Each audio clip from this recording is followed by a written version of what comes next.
These are the best weapons after the May update. Let's talk about it. What's good, YouTube? NoGoodEman coming to you today with a May updated weapons tier list. So guys, the time is coming to now talk about the best weapons in soul leveling Arise, because as you guys know, we've gotten the winter FANG, but there's also been some other weapons on our radar that's been used a bit more recently. So strap in, folks. We're talking to the best weapons after the May update. But before we do, make sure you leave a like on the video.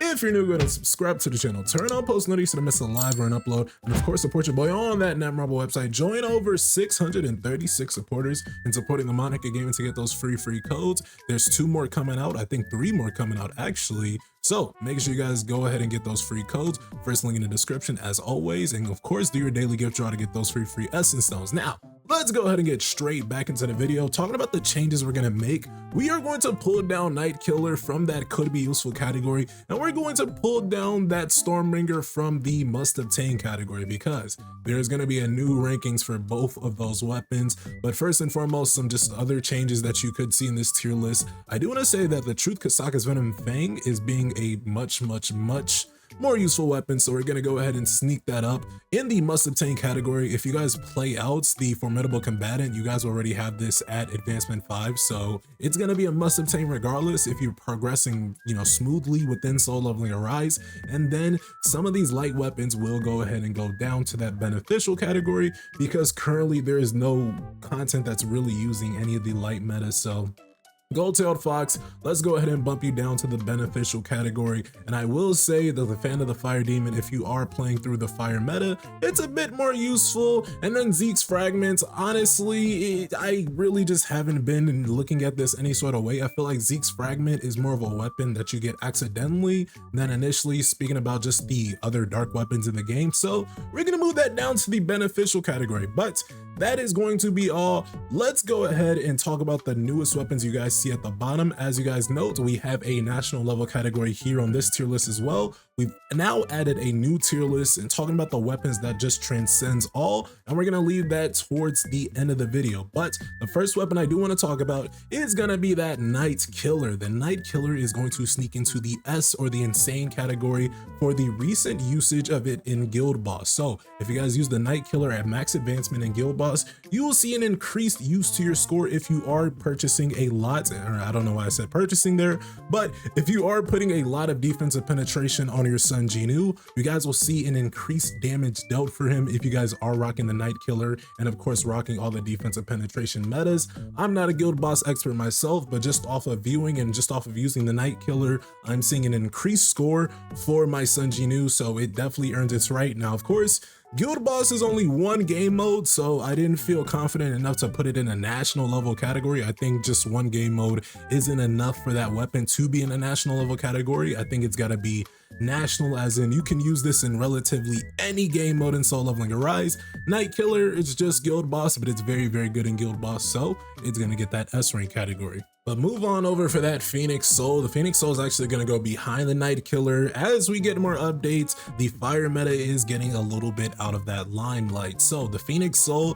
while it is a very good weapon, you can use it for any type of AoE battles that you might face. And of course, it's the best weapon to use for any type of hard fire weakness content. The Phoenix Soul, it's not seeing too much of the limelight in, let's say, a Power of Destruction and a Guild Boss. But of course, if it is POD and it's fire weakness, if it is Guild Boss and it's fire weakness, you best believe players are still using the Phoenix Soul. So as the only good viable DPS fire weapon, it still remains its category in the S tier. This next weapon is going to be a community favorite. Let's go ahead and bring up those Demon King daggers. It's going to take the primary spot in the insane category because it's an insane DPS win weapon that you guys definitely want to be using with the Stormbringer. But even before the Stormbringer DKD combo was a thing, a lot of players saw a lot of good insight using the Demon King daggers in just any type of content, especially if it was weakness content. Think of Hard Baron, think of any type of boss that is weak to wind. Pairing it with the Plum Sword, you guys saw an insane, and I mean an insane amount of damage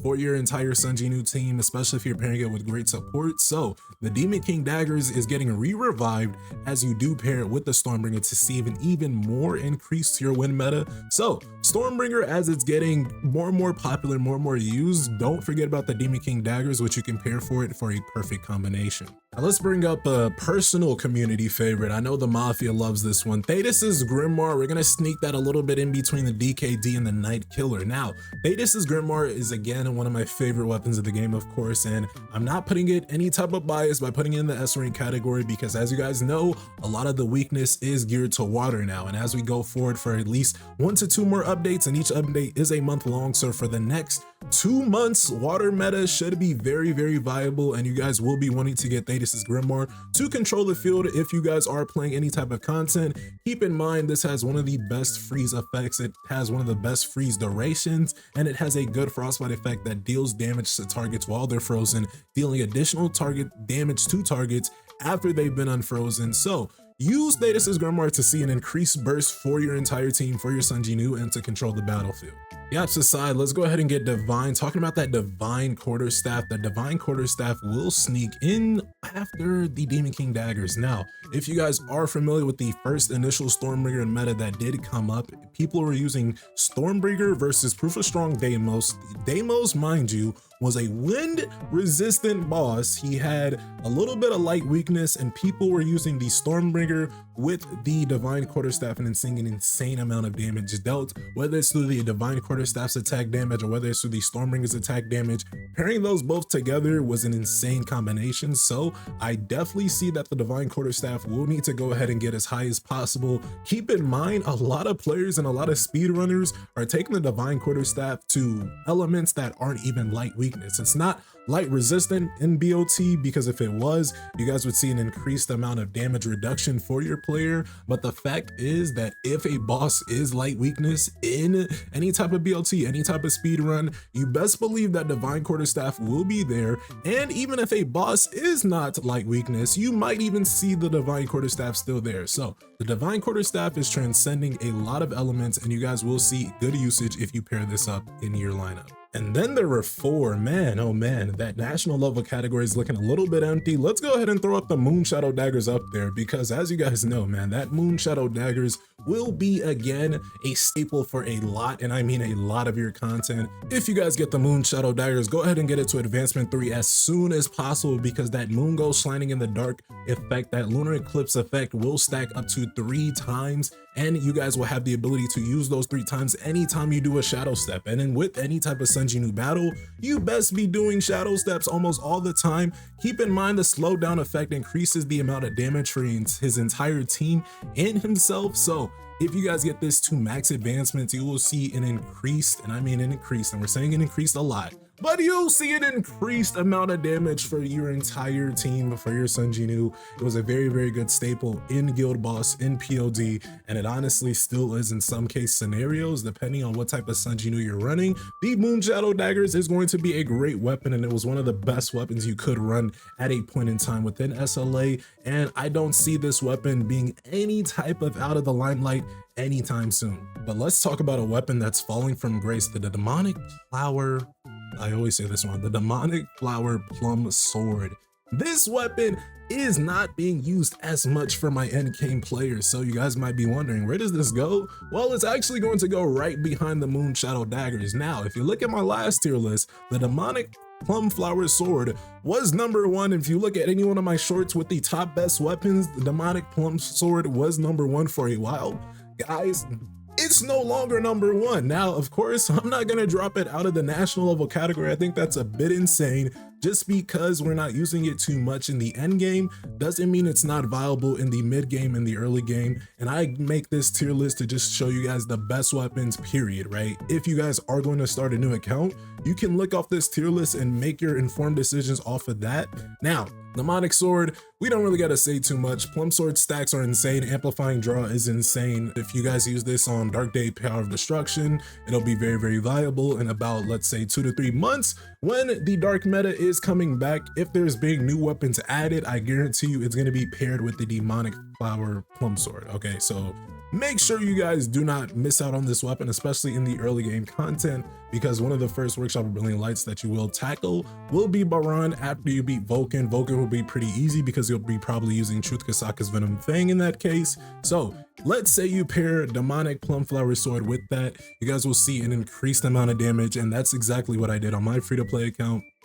In truth, Mnemonic Sword and Truth Kasaka's Venom Fang took me to pretty much all of the game's content. It's taken me very far, so I'm definitely gonna give it its respect in the national level category. But where does the Winter Fang go? Man, oh man, that Winter Fang, it's a pretty good weapon. I want to say that we haven't seen too much usage of the Winter Fang, and we won't see too much usage until the next update or two, so take this with a grain of salt. But personally, for me, what I've seen with the Winter Fang, I think it sneaks in the S rank category right behind THETIS' Grimoire. It's not a staple yet to just be replacing THETIS' Grimoire in any content. And as you guys know, that Frostbite effect, THETIS' Grimoire is just insane. So I don't really have to say why I don't think it's above THETIS' Grimoire just yet. But I do want to give its respect for the S rank category because it's an insane weapon that you guys will be wanting to use, especially if you are tackling hard weakness-based content. Now, if you have it at max advancements, you're going to see very, very good returns. If you have it at least advancement 3, that'll be pretty good as well, because then you can use the weapon skill up to 3 times just concurrently at the start of the battle, because it charges your power gauge by 50%. So you don't want to miss out on that effect for sure. And the Winter Fang will be very, very useful for you guys tackling, let's say, hard Workshop of Brilliant Light Yoga Mud, because it has crit embedded, crit hit damage embedded, and crit hit rate embedded. So if you utilize that in the hard content that you're going to face, let's say pair on that with a Fatal Strike with a Beast set, you're going to be doing insane damage towards the end of that battle. And then there was one, and in fact, then there was number one. At number one, man, we've got the Stormbringer. The Stormbringer is the best weapon in Soul Leveling Arise. It's the new Plum sword. It's insane. If I'm literally looking at my last tier list video and this was in the must obtain category, I wish I could smack that version of NoGoodEman and tell him, man, if you don't tell everybody to pull the freaking Stormbringer, it's honestly insane, dude. And I've gotten my Stormbringer to A5 on my free to play. It's maxed out on the pay to win, and any account moving forward that I might make, or any new account players, I'm gonna suggest that all of you guys get the Stormbringer, because pairing the Stormbringer with high speed rotation will just allot you so much damage, especially if you have a higher leveled Sun Jinoo. Keep in mind, Stormbringer also does very, very good AoE control, so it's honestly the best weapon when it comes to just AoE damage. It'll group up a bunch of mobs, and then if you're facing a boss battle, you guys will see an increased damage if you guys just use that Storm Strike effect. Now, I do suggest that if you guys go for the Stormbringer, go straight for A5. It could be useful a little bit, I think, at A1, and then the A2 to A4 is just, you know, just random effects, but A5 Stormbringer is definitely the best weapon in the game. If we're just saying what's the best A5 that you will want to be using. Now, of course, it has its uses, but I do think the fact that it transcends even content that's against its weakness, right? To take it to Proof of Strong 20 Deimos and win it with just the Stormbringer, which is a weapon that's weak against it. Like, you guys gotta hear what I'm saying, man. The Stormbringer is a very insane weapon. So it goes ahead and goes at number one. But what do you guys think? What is your current tier list looking like? What are your best weapons? Which ones do you love? Which ones do you hate? Go ahead and leave your thoughts, theories, and comments below. Don't forget to subscribe to the channel, turn on post notifications, and with that, I'll see you guys in the next one. Y'all take care. Peace.